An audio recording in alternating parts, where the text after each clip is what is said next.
All right, Chris. Let's move on to the Big Ten preview or top 10 preview, where we're going to preview now the top 10 Big Ten running backs. We're going to rank them 10 through 1 this year for 2023. Just like we've done in the past, Chris is going to give you the list. He'll start at number 10, work his way down. He'll give you his list, and I'll tell you if I agree or disagree or why.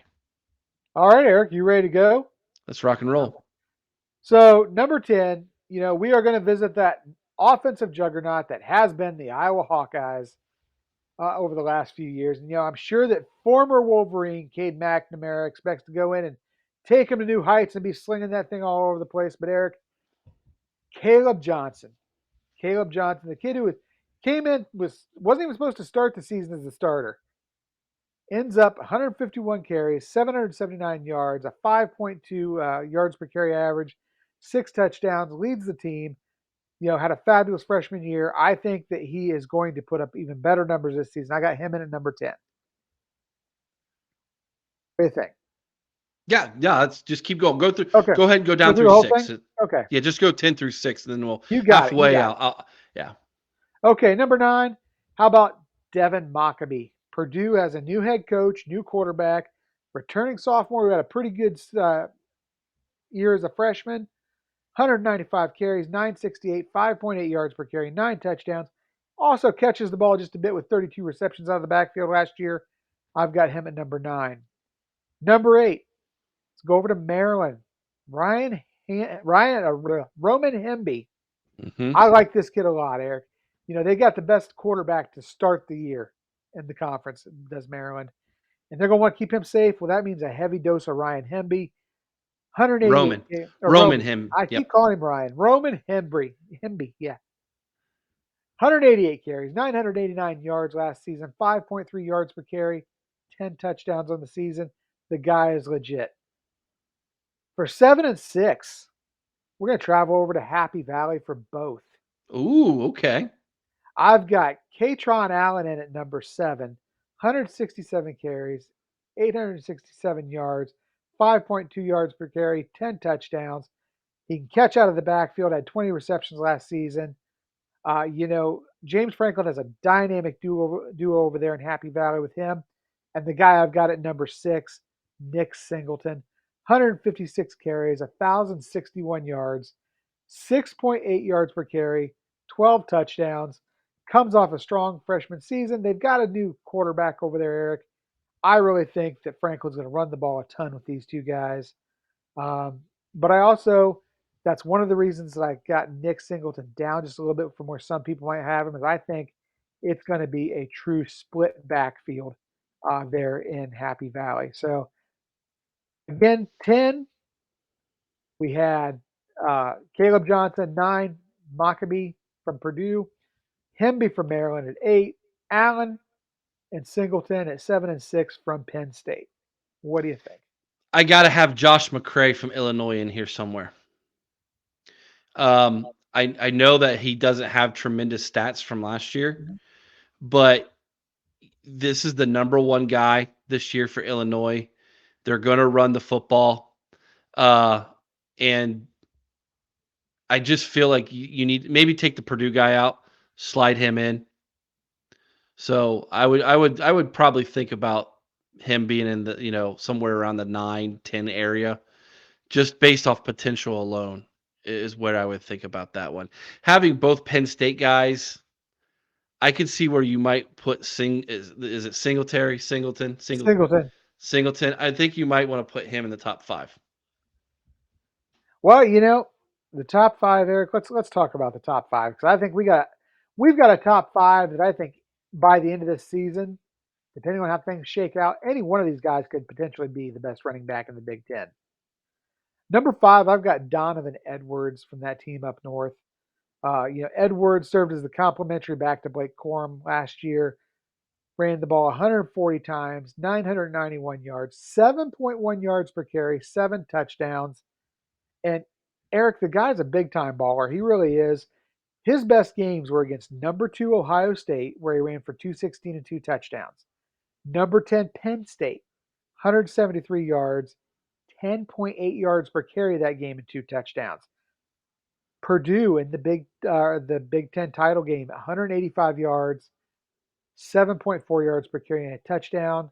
And then, of course, he had the 123, sorry, 23 carries, 119 yards against TCU in the college football playoff. The only reason I don't have him higher is because, well, he's got a teammate who's coming back healthy that I think is going to steal some of them touches.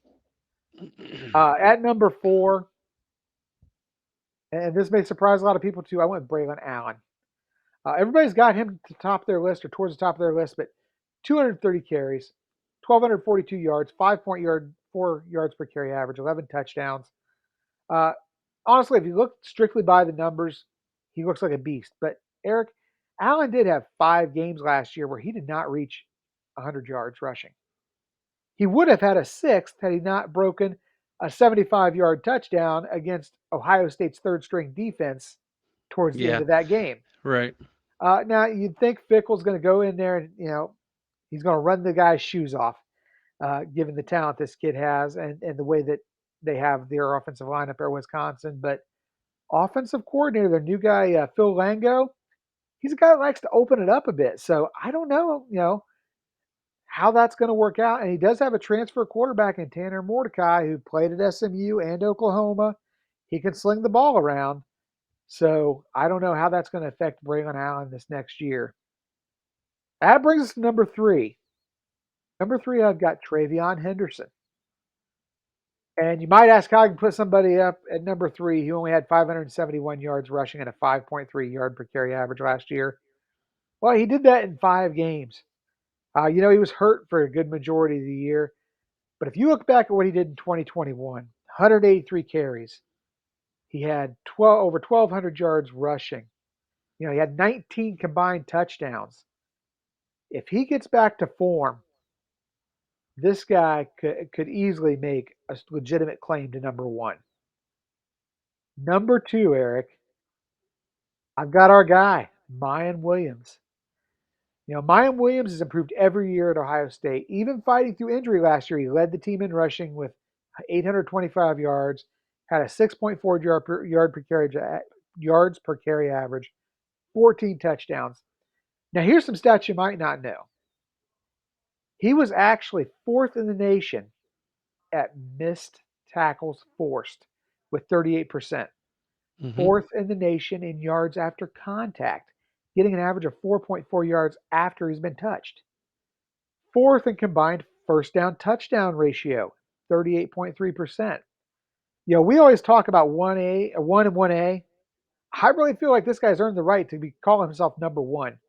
He's the bully in the backfield, and if Ryan Day adjusts his play calling just a little bit, given our quarterback situation and having a new starter, and given the way our line seemed to block better for the running game, this is a team that could legitimately have, if healthy, 2,000-yard rushers. Either of these guys is capable of doing it. And that brings us to number 1. And as much as it pains me, I've got to say it, Eric.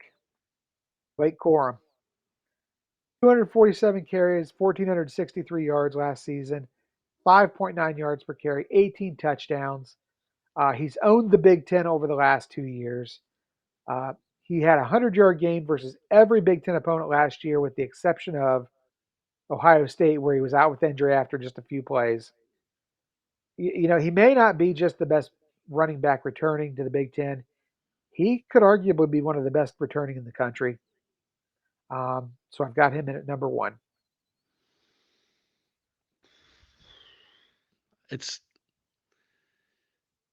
is depressing when you put the offensive line list we had last week and the running back list we have this week. It's scary. You've said it before, Eric. Ohio State is built to win a national title. Michigan is built to win the Big Ten and beat Ohio State. They've got to change that this year. I think if they get a heavy dose of Miyan Williams and Travion Henderson, they can do it.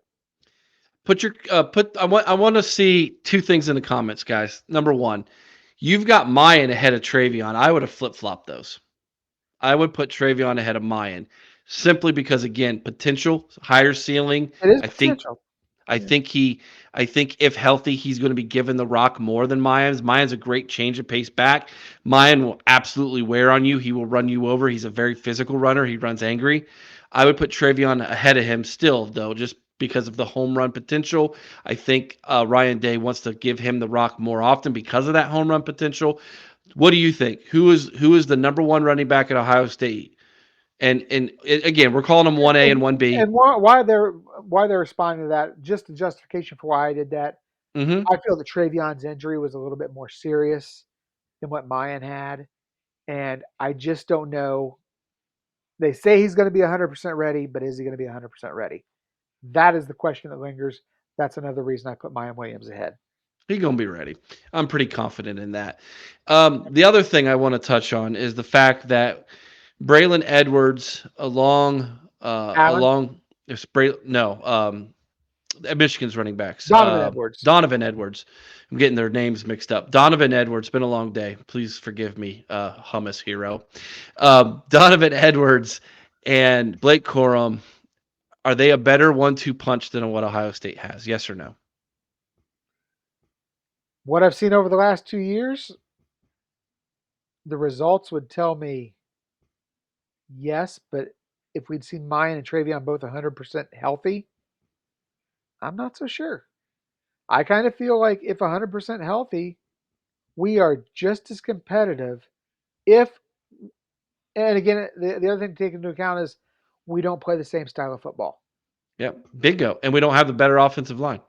Right. I And think I think if we, and I'm not saying he has to scrap his playbook, Eric. I'm not saying Ryan Day has to scrap his complete playbook. All I'm saying is lean on that running game a little bit more, and I feel like we could be just as good as that team up north when it comes to running the ball.